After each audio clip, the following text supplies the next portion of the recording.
I need to be patient. When people try to harm, when people try to say things, don't be worried about what the world will utter about you. They have to say bad things. It's their test. People will not stomach the good that Allah has bestowed upon you, because the devil is around making everybody jealous. And this is why when they say things, you know the truth. Why are you so sad?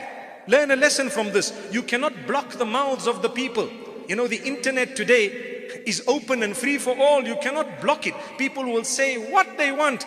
Don't even look at it. Just smile and carry on. If you know you are right, you know between you and Allah the relationship is beautiful, don't worry about what people have to say. They will continue saying things. They will call you words and names. They called Muhammad sallallahu alaihi wasallam worse names than they can call you. You know what they called him? The Quran makes mention of it. They said he's a madman. Innaka la majnoon. You are a madman. A'udhu billah. Astaghfirullah. They said you are a magician. You know, people today are accused of doing witchcraft. We spoke about it the other day.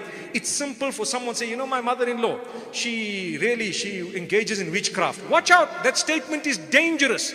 It does not mean that because she has asked you what to do and what not to do, that she is suddenly a witch. Astaghfirullah. Those statements are so dangerous.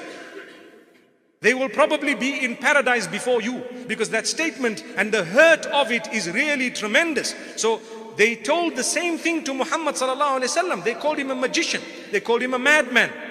They called him a womanizer. They said he's after the women. That's what they said. Then they said he's after money. Oh, you know what? He is after money. He's after wealth. And then they said he's after power. These are statements that people have uttered against Muhammad sallallahu alaihi wasallam, that the Quran and the Sunnah have made clear. What do you think they will say about you and I? You need to take it easy. If you know you are clear, forget about it. May Allah subhanahu wa ta'ala grant us strength. I'm just thinking of thousands of things that people say about me, and trust me, I'm still smiling. Why? Because Jannah is not controlled by them, nor do they have a key. We are worried about the one who has the key of Jannah.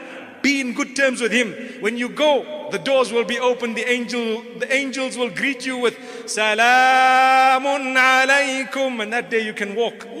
MashaAllah, Alhamdulillah, MashaAllah. What are you worried about those people of the dunya for? Those people of the earth, they don't even butter your bread, my brothers and sisters. May Allah subhanahu wa ta'ala forgive us. What a beautiful lesson we learn from this.